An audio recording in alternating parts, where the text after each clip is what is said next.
espiritual gloriosa, paz do Senhor Jesus, amém? Quem está feliz com Jesus aqui? Deixa eu ver. Aleluia, glória a Deus. Antes de eu contar o meu testemunho, amém? Quem crê que Deus transforma? Aleluia, Deus ele transforma do lixo para o luxo, amém? Eu sou uma transformação viva do Senhor. Mas antes, Deus pôs no meu coração uma pequena palavra rápida que eu vou passar para os irmãos. Quem acredita que Deus ele tem um propósito para a tua vida? Ele tem um propósito para a minha vida, tem um propósito para a tua vida. Mas às vezes a gente não entende o propósito de Deus, porque nós não sabemos como chegar até esse propósito de Deus. Então aqui eu vou falar rapidamente 4 passos que nós damos para estarmos aliançados ou descobrindo os propósitos de Deus na nossa vida. Quem trouxe a palavra de Deus lá em Salmos capítulo 25? Vamos ler o versículo 10 e o 14. Salmos 25, 10 e 14. Aleluia. Diz assim a palavra do Senhor: todos os caminhos do Senhor são amorosos e fiéis para aqueles que guardam a sua aliança e guardam os seus testemunhos. O 14. O segredo do Senhor é para os que temem, Ele lhes fará saber a sua aliança. Amém? Amados irmãos, o primeiro passo para você chegar até o projeto que Deus tem na tua vida, primeira coisa que você tem que fazer, você tem que estar aliançado com Deus, amém? Você tem que fazer uma aliança com Deus. E como é que nós fazemos uma aliança com Deus? Você faz uma aliança com Deus quando você aceita Ele. Quem já aceitou Deus aqui? Deixa eu ver. Aleluia. Então você tem um projeto maravilhoso que Deus tem na tua vida. Aleluia. Então você tem que estar aliançado com Deus. Como que Deus fez essa aliança? Quando Ele entregou o seu Filho na cruz do Calvário e morreu por nós. Foi uma aliança de sangue. Agora nós temos acesso ao novo e vivo caminho, amém? Aleluia. Primeiro passo, não tem como você descobrir os projetos de Deus para a tua vida sem você estar aliançado com Deus. Mas muitas pessoas, né, já aceitaram a Jesus, mas se encontram meio que num caos espiritual, se encontram meio paralisado espiritualmente, e talvez fique perguntando dentro do seu coração: será que eu ainda tenho uma aliança com o Senhor? Eu quero profetizar para você, aleluia. Se por acaso você se encontra assim, num caos espiritual, eu profetizo que hoje vai ter renovação de aliança para a sua vida, aleluia. Alianças serão restauradas nessa noite. Não importa o que o inimigo está falando para você, talvez ele está falando: você não vai conseguir levantar, você não vai conseguir mais vencer, mas Jesus Cristo, Ele está aqui e Ele pode mudar qualquer história, qualquer cativeiro, Ele pode mudar a tua vida, aleluia. Não aceite a mentira de Satanás que você não é o vitorioso, você é. Você pode ter caído, você pode ter pecado, mas Deus é que levanta, é Deus que perdoa, Ele é o nosso advogado, é Ele que nos sustenta e nos justifica. Segundo passo, meus irmãos, para entendermos os projetos e descobrir os projetos de Deus para a nossa vida, é sabermos quem somos no mundo espiritual. Você já parou e fez essa pergunta para você mesmo: quem eu sou no mundo espiritual? Se você se olhar para o espelho de manhã, você vai saber quem você é. Eu sou o Ademar de Souza, tenho 42 anos, sou experiente, não é? Mês que vem faço 43. Moro na cidade de Miradouro. Sei onde que eu moro, eu sei quem sou eu. Mas no mundo físico e no mundo espiritual, Você já parou, né? E já foi no espelho espiritual de Deus, falou: quem sou eu no mundo espiritual? Você tem que saber quem você é, sua identidade no mundo espiritual. Tem muita gente, pastor, perdido, não sabe quem ele é. Aceita Jesus, pensa que é crente, mas não está vivendo uma vida de crente. Hoje é noite de Deus entregar de novo a sua identidade espiritual em nome de Jesus, amém? Aleluia, glória a Deus. E aonde está esta resposta na palavra de Deus? Quem nós somos no mundo espiritual? Está em 1 Pedro, capítulo 2, versículo 9, que diz assim: vós sois a geração eleita, sacerdócio real, nação santa, aleluia. Você, aleluia, é uma nação santa, escolhida. Não foi qualquer um que te escolheu, foi Jesus Cristo que te escolheu. É por isso que você está aqui nesta noite, aleluia. O inimigo está furioso contra a sua vida, mas quando você é marcado com o selo da promessa, não tem como voltar atrás. Você é um escolhido, você faz parte da geração eleita. Só quem faz parte da geração eleita aplaude e glorifica a Deus.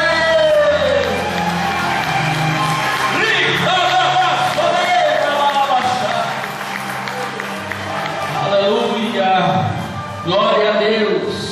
Terceiro passo, aleluia, para você entender os projetos de Deus para a sua vida, você tem que honrar o rei dessa nação, que é Jesus Cristo, Rei dos reis, Senhor dos senhores, aleluia. Tem muita gente que não está honrando, pastor, a Jesus Cristo, está honrando mais, aleluia, ao seu carro, sua moto, seu salário, sua conta gorda na poupança, seus bens materiais, mas na hora de honrar a Jesus, não está honrando. Ei, não tem como você honrar a dois senhores, não, aleluia. Lá em Mateus 6,24 fala: ou você vai servir a um Senhor, ou você vai servir a outro Senhor, porque se você servir a um Senhor, você vai agradar a um, e se você querer servir a outro, você vai desagradar a outro. Você está entendendo? Crente fiel, crente firme, crente maduro,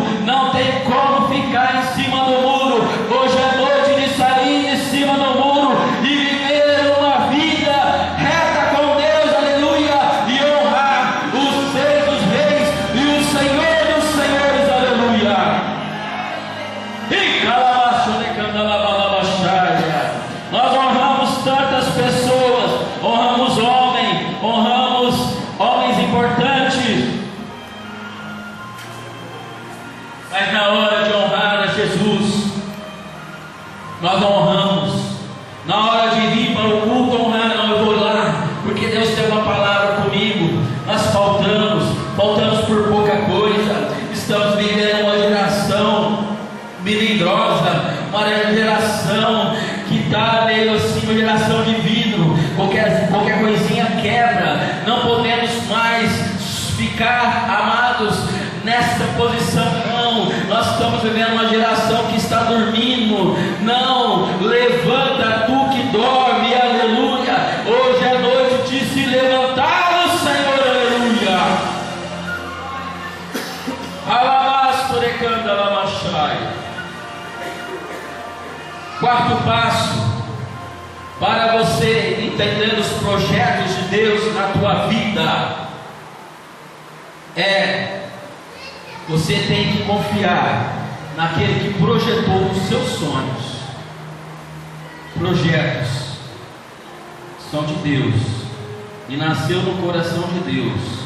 Como que ele vai acontecer na tua vida se você não confiar naquele que idealizou os sonhos, os projetos da tua vida?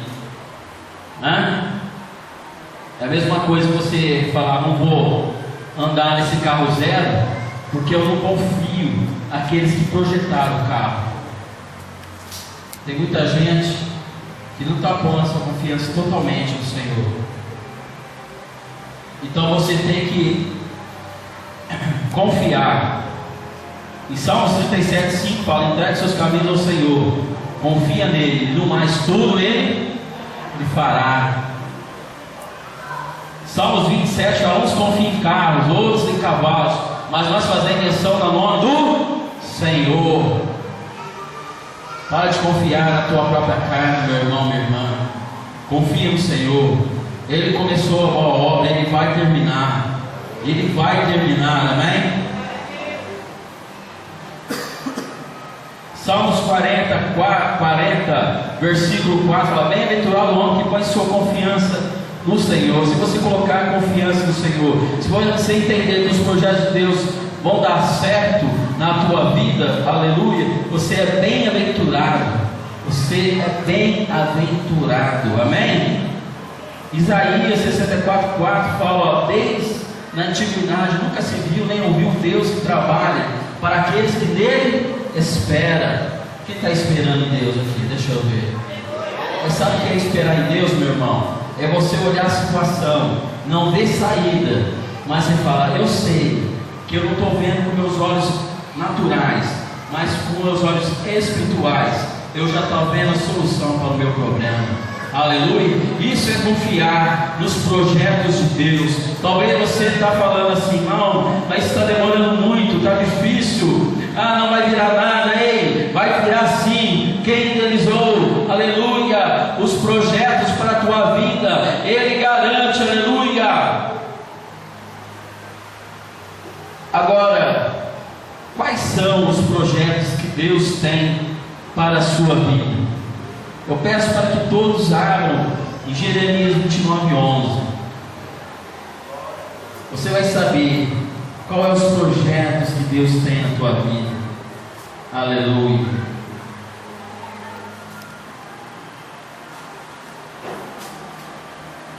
Amém? Olha os projetos, como é maravilhoso o projeto de Deus. Pois eu sei os planos que tenho para vós, diz o Senhor, plano de paz e não de mal, para vos dar uma esperança e um futuro. Aleluia. Está vendo que lindo os planos, os projetos de Deus para você? É um projeto de paz, meu irmão. Não é um projeto de dor, não. É um projeto em que você vai se alegrar. É um projeto para te trazer felicidade. Então, porque você está aí esquecendo os projetos de Deus para a tua vida, porque você está aí achando que é os projetos do inimigo vai prevalecer na tua vida, não, é os projetos de Deus, porque Deus cuida de você.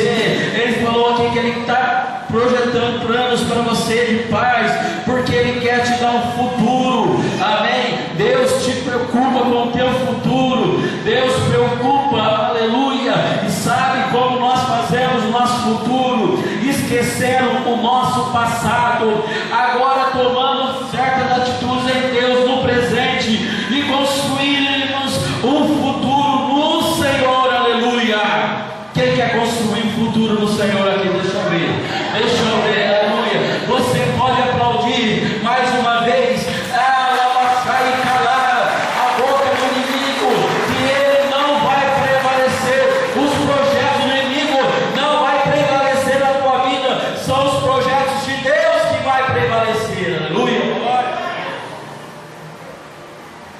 Amados irmãos, Deus tem projetos para nós, mas eu quero avisar que ninguém tem projeto na tua vida. Mas se você está em Deus, o projeto que vai prevalecer é o de Deus. Não dê lado para o inimigo, não dê brecha para o inimigo. Deus, Ele projetou algo grande na minha vida, mas nada aconteceu do nada. Em 4 de setembro de 1972, estava eu nascendo na cidade de Bitiúva, num lar muito pobre, muito humilde. Nascera eu com uma doença no intestino muito grave. Os médicos falaram que ele não vai resistir. Os meus pais muito pobres não tinham condição de injetar recursos para me curar. Passou-se um mês, 2 meses, 1 ano. Quando completou 1 ano, quem cuidava de mim era minha mãe. Com 1 ano, minha mãe veio a falecer. E agora para onde que eu iria doente? Meu pai alcoólatra. Quem tinha um pouquinho mais de condição era minha avó. E ela falou: eu vou tomar conta de você. Eu não lembro de nada, é o que me contam. Eu vou tomar conta de você. Só que, do dia para a noite, o que aconteceu? Aquela mesma avó que um dia falara que ia tomar conta daquela criança debilitada, foge do mundo sem dar satisfação. E agora, quem iria tomar conta dessa criança? Qual seria o futuro dessa criança? E de repente, quando não tem mais solução, eu posso ver ali que no mundo espiritual, de um lado estava Satanás falando: agora esse morre, agora esse é meu, esse nasceu para morrer, esse nasceu para ser um derrotado. Mas do outro lado está Deus falando assim: ei, eu escolhi ele desde o ventre da sua mãe, as nações lhe dei por profeta. Ei, então Deus providenciou um casal muito rico da cidade de Bebedouro para me adotar. E ali eu fui adotado. E eu começo a ter lembrança da minha vida, creio eu, 4, 5 anos de idade. Nunca me faltou nada. Aquela doença que eu tinha, eles investiram pesado em remédios caros, importados na época. E eu fui liberto dessa doença, porque Deus tinha um projeto na minha vida. E ali, lembro eu, muita fartura, muita coisa boa, mas eu fui crescendo, e eu fui crescendo, e eles foram me contando: você foi adotado, teus irmãos são humildes, passam necessidade, né? Trabalham no campo, e isso e aquilo. Mas para mim estava tudo normal, era criança. Mas o que aconteceu? Eu fui crescendo. Você acha que o inimigo ia deixar barato, meu irmão, minha irmã? Deus preparou um casal, e agora a criança que ele achava que ia morrer não morreu. Ele falou assim: eu preciso agora usar, né, o que eu tenho aqui na terra para destruir a vida dele. Ele vai morrer. Esse era o plano, o projeto de Deus na minha vida. Eu fui crescendo, e com 11 anos de idade, eu lembro que estava tendo uma festa muito grande na minha casa, na casa do meu pai. E meu pai era um empresário, e ele tinha muitos funcionários. E tinha um funcionário chamado Zezinho, e ele estava no quintal lá no fundo, isolado. E criança é curiosa, né? Eu com 11 anos de idade, o que você está bebendo aí? Ah, essa aqui é pinga. Eu falei: eu quero experimentar. Não, menino, você tem 11 anos só, você experimentar pinga. Mas, se não der, eu vou falar pro meu pai. Eu era o filho do empresário, né? Aí eu acho que ele ficou meio acanhado, deu um pouquinho. Aquele pouquinho foi o suficiente para eu me embriagar. Eu era uma criança. Fui subir a escada, já caí, capotei. Minha mãe viu que estava embriagado, já tomei uma surra. Mas o que eu quero dizer para os irmãos: ali o álcool foi o primeiro contato do álcool com o meu sangue. Ou seja, o inimigo começou a ingerir as armas dele para destruir a minha vida. E ali eu vivia numa família em que não havia comunicação, pastor. Não havia conversa, não havia diálogo. E eu queria um abraço de mãe, queria um abraço de pai, e ele só dava os bens materiais, e aquilo vinha me revoltando no meu coração, começando a criar uma revolta.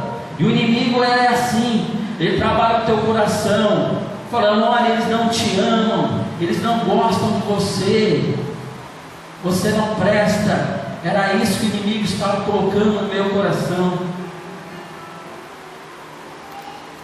E um dia eu lembro que eu estava tão revoltado que eu entrei dentro do banheiro, tranquei a porta, cheguei na porta assim, na parede, e ficava batendo: eu só quero diálogo, eu só quero um diálogo, porque meu pai e minha mãe não conversam comigo. Eu quero dar um alerta para pais e para mães aqui: conversa com teu filho, conversa com tua filha, abraça o teu filho, fala que você ama ele, fala que ele é importante para você. Muitos adolescentes estão se perdendo no mundo porque os pais estão jogando fora, não estão abraçando, não estão fazendo um cafuné. Você não sabe a importância de um carinho de um pai, de um carinho de uma mãe. Isso é muito forte, meu irmão, minha irmã. E eu ali com 14 anos de idade, todo revoltado já, fui no primeiro baile na minha vida, e era assim: o inimigo, ele usava tanto os meus pais para não conversar comigo, não passar um amor assim mais nítido, né? Eles passavam da forma que eles passavam, mas o ser humano, ele quer ser amado, principalmente o adolescente. O ser humano precisa ser amado, e uma família precisa ter o amor. Não tem como, meu irmão, minha irmã, você viver numa casa onde não há carinho, onde não há paz, onde só há destruição. Não, Deus não quer isso. Deus quer restaurar as famílias, amém? E ali com 14 anos fui no baile, e o meu pai dava dinheiro, pastor, para a gente ir para o baile, sabe? Achava engraçado. Se fosse hoje era 100 conto. Toma, vai divertir. E eu fui, e foi meu primeiro como alcoólico. Eu cheguei em casa, desmaiei, e sabe como eu fui acordado? Minha mãe chutando: acorda, esse vagabundo, você bebeu, e me repreendendo, fez eu lavar quintal na chuva para me curar a bebedeira. Será que estava ajudando isso aí, meu irmão, minha irmã? Não, só estava me empurrando para baixo, e a revolta estava crescendo cada vez mais na minha vida. E os anos foi passando, e tantas coisas eu vi ali acontecer, e chegou o momento de eu entrar no mercado de trabalho. Foi por uma forte pressão que eu entrei no mercado de trabalho. 18 anos, filhinho de papai, queria trabalhar, tinha mesada, não queria trabalhar.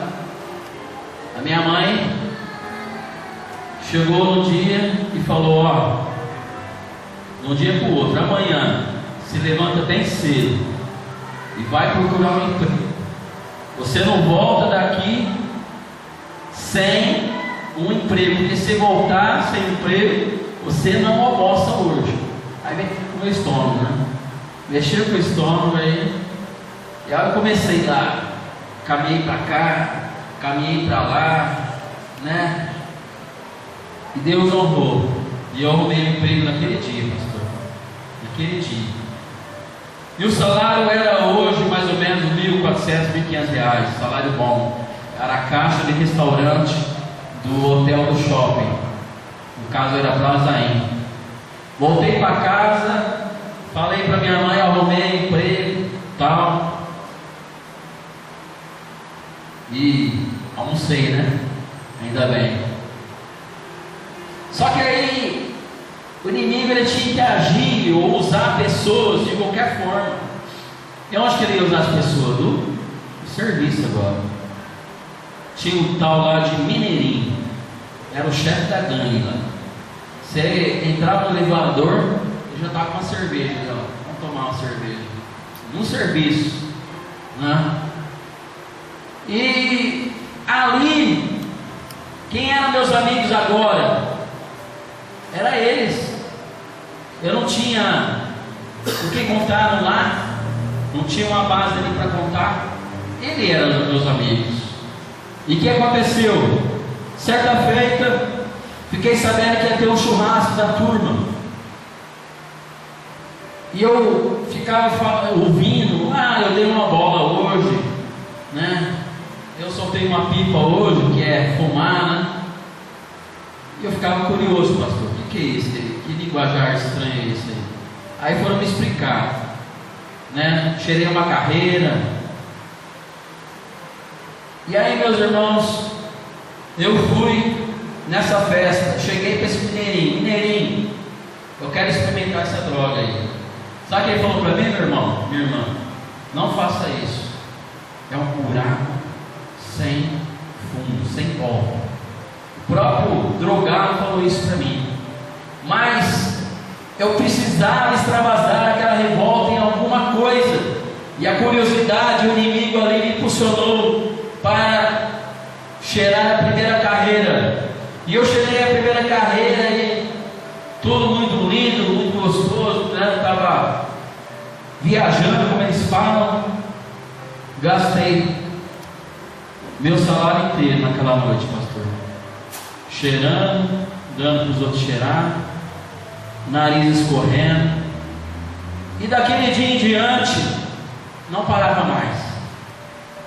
Só cocaína que rolava e maconha. E eu chegava na minha casa, né? Já todo revoltado mesmo, comecei a ficar meio agressivo. A minha mãe já queria me bater, eu já pegava o cabo de vassoura, já quebrava no meio, já jogava fora. Nunca levantei a mão para minha mãe nem para meu pai, mas socava em parede para não socar a cara da minha mãe. E o inimigo só pisando. Só que começou a ficar uma situação meio difícil lá em casa. Por quê? Porque eu queria chegar onde eu queria bagunçar. Só que eu sabia que eu estava errado. Só que qual foi a diferença? Os meus pais, na época, não soube lidar com a situação. Bater era a solução para eles. Chamar a atenção era a solução para eles. Mas acolher e abraçar e falar: vem cá, meu filho, eu vou ajudar você a sair dessa. Eles não fizeram comigo. Pelo contrário, um dia de tanta briga, o meu pai chegou, me levou para o quarto sozinho, trancou a porta e falou: olha, você tem 24 horas para sair dessa casa. Você quer viver uma vida livre, né? Então vai viver lá no mundo. E eu fui dormir. Acordei 6 horas da manhã, peguei um saco preto, pus algumas roupas ali, pus nas costas e fui. Para onde? Não sei.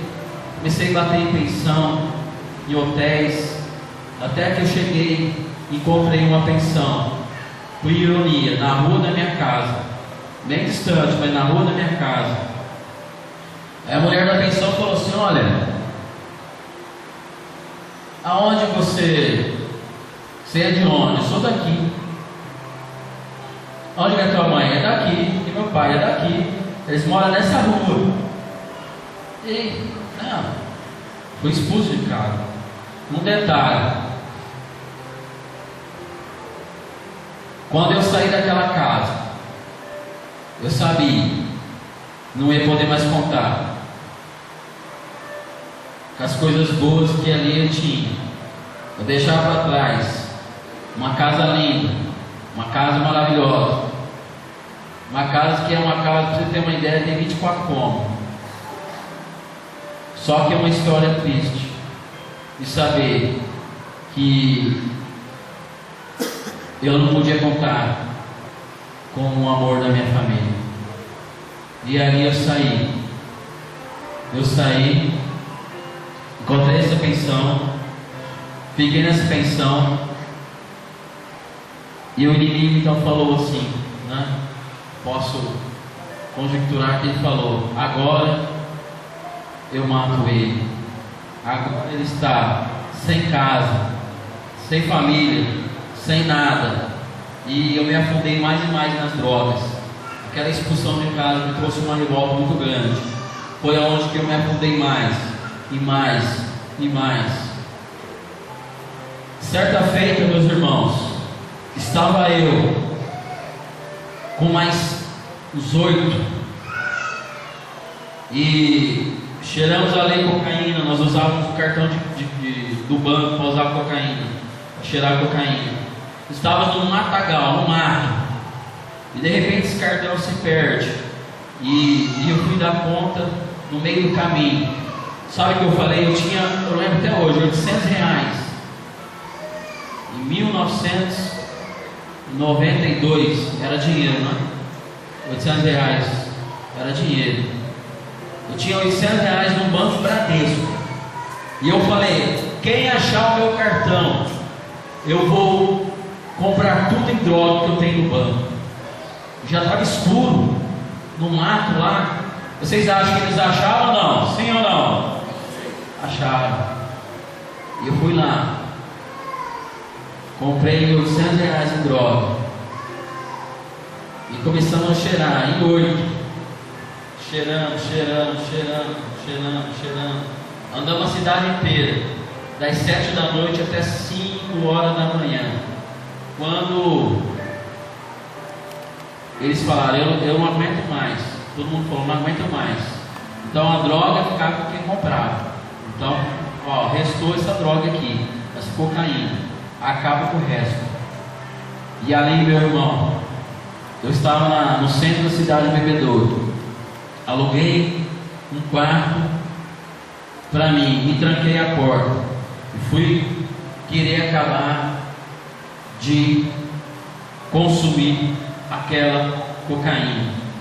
Só que um detalhe: eu tinha um irmão que já tinha se entregado para o Senhor, e a minha cunhada, e eles pregavam Jesus para mim. Eles pregavam, né?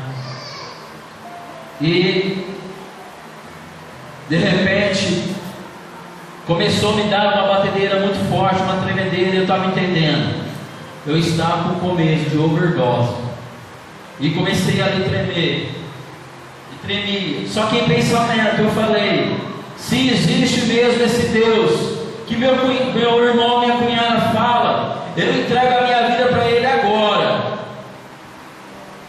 Irmãos, foi como tirar da mão. Eu fiquei são na hora. Mas vocês acham que eu entreguei minha vida para Jesus? Sim ou não? Não entreguei. Eu queria, como muitos fazem, na hora da angústia, na hora da dor, faz tudo para Deus, né? Não, Deus. Mas a conversão tem que ser aqui do coração, meu irmão, minha irmã. Eu não fiquei muito tempo naquela pensão. O meu irmão, eu fiquei 3 meses. Meu irmão evangélico me chamou: eu quero conversar com você. E falou assim: hoje eu vou ser o teu pai, e a Cátia vai ser a tua mãe. Nós vamos tomar conta de você. Nós vamos lutar pela tua vida. Nós vamos orar por você. Nós vamos interceder por você. Amados irmãos, se você conhece alguém que você ora, que você intercede, talvez você não está vendo solução, você não está vendo mudança, creia, aleluia, que vai chegar o momento de Deus dar a vitória, porque aquele casal, aleluia, lutou pela minha vida. Não foi 1 ano, não foi 2 anos,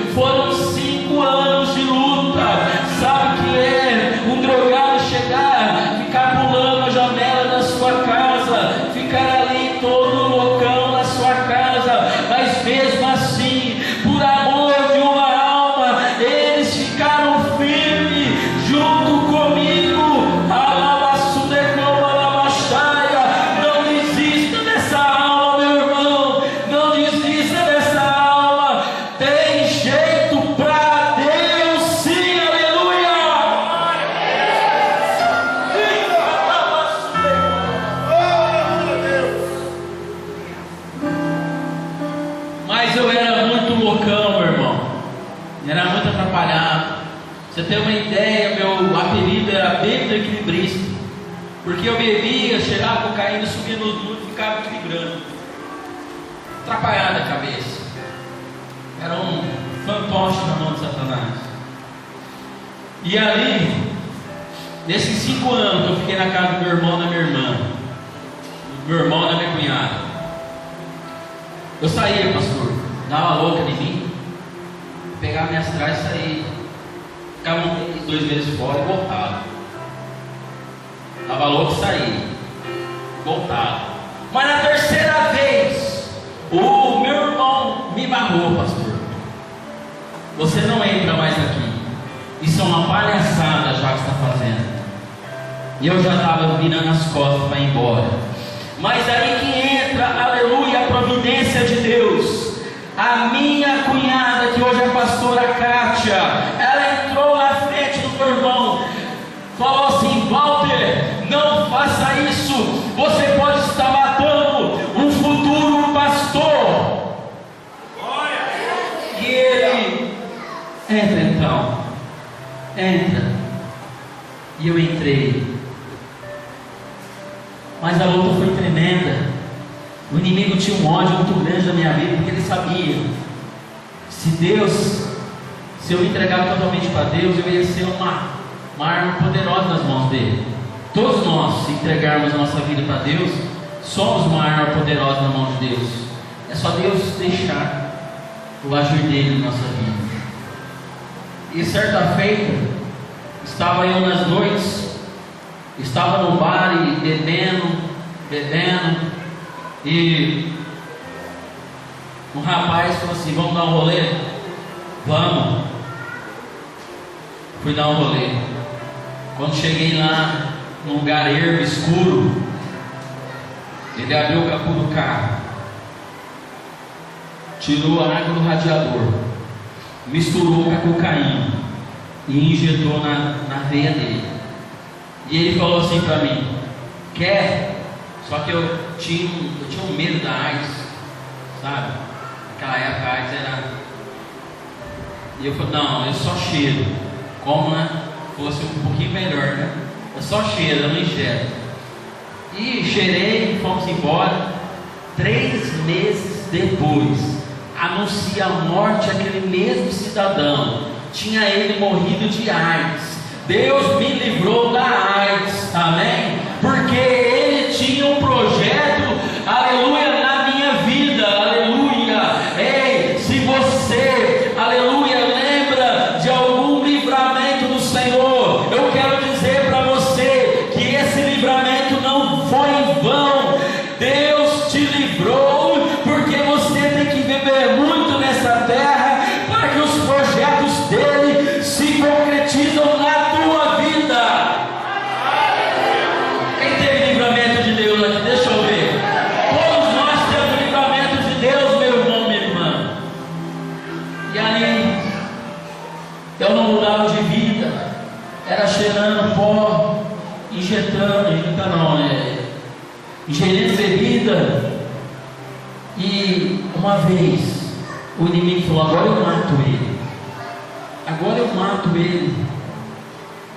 Pôs uma angústia tão grande no meu peito, uma depressão tão grande no meu peito, que é assim: quando você usa cocaína, na hora tudo é 1000 maravilhas, mas após cocaína vem uma depressão, vem algo muito forte. É como se você sentisse um lixo, um nada.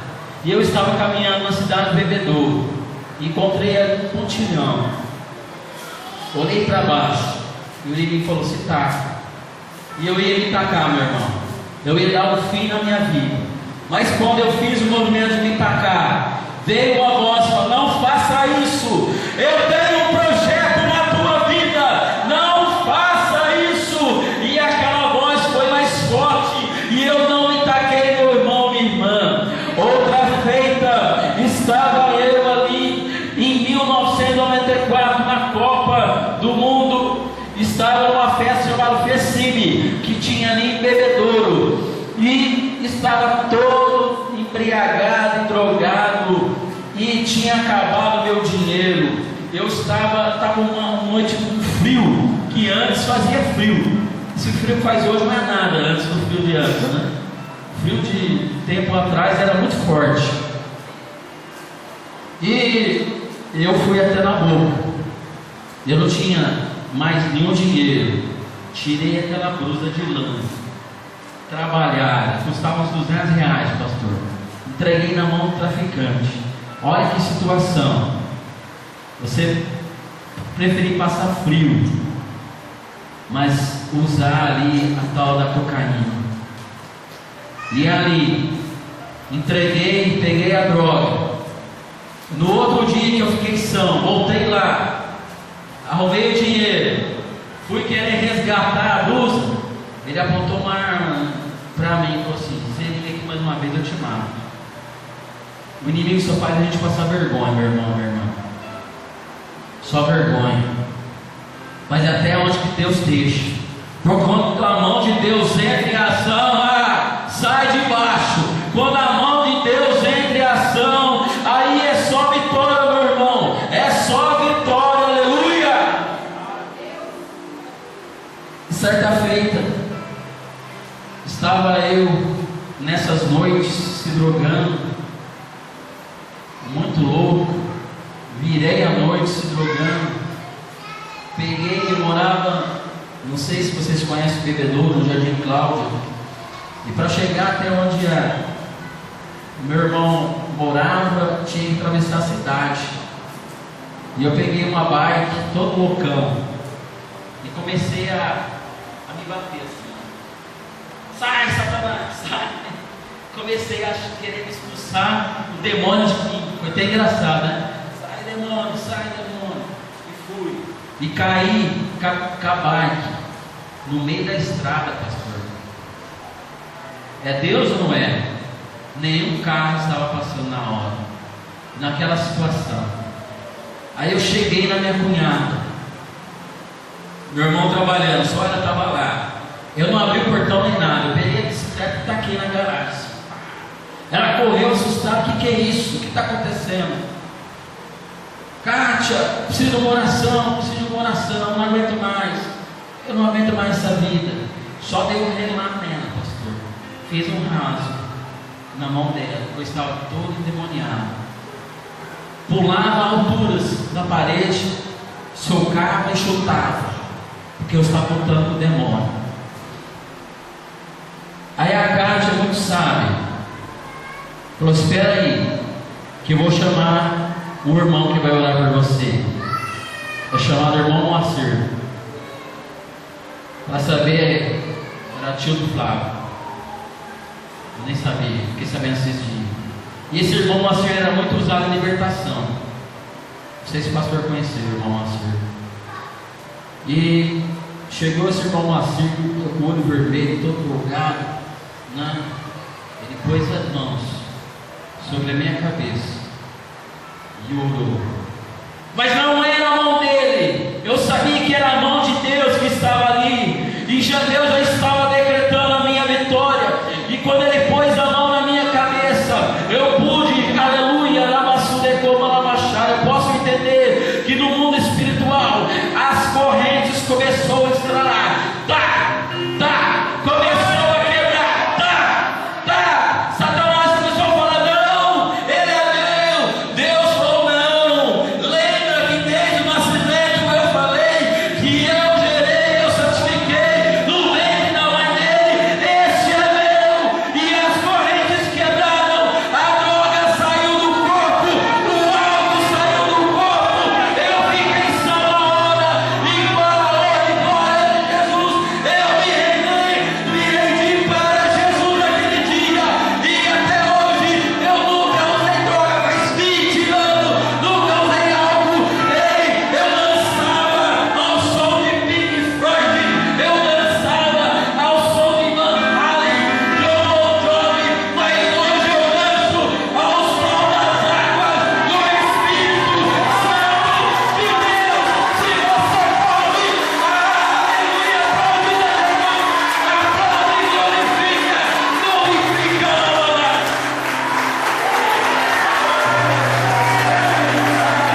Antes eu ia para a igreja bêbado, pulava, mas bêbado na carne.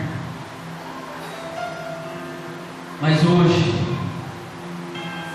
eu danço no Espírito. Aleluia. Ei, ainda há uma esperança para você. Não sei qual é o teu problema, o que você está passando. O meu era as drogas, era o álcool, era o complexo de inferioridade. Mas tudo isso Deus me libertou. E você, meu irmão, lembra que eu falei? Deus tem projeto para a tua vida. Se coloque de pé, meu irmão, minha irmã.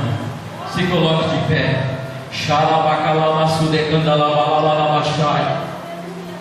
Coloca, dê a mão para o seu irmão. Aleluia.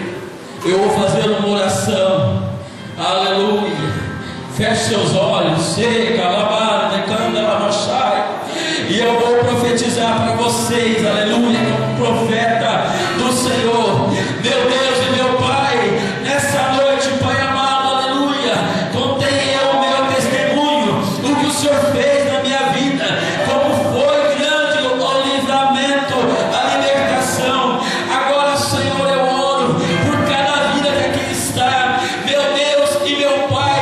Ah, Senhor, se alguém está precisando de uma libertação de vício, de algo aqui, meu Deus e meu Pai, que não consegue se libertar, Pai amado, como o Senhor fez comigo naquele dia, eu sei que foi a sua mão que foi colocada sobre a minha cabeça.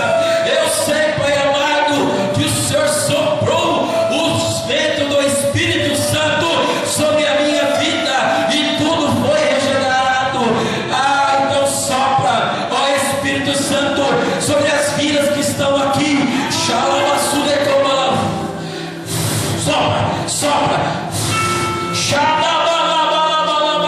Vai sentindo o sopro do Espírito Santo de Deus. Ele quer mudar o teu cativeiro, Ele quer mudar a tua vida, Ele quer mudar a tua história, meu irmão, minha irmã. Ei, acredite, é possível vencer o vício, é possível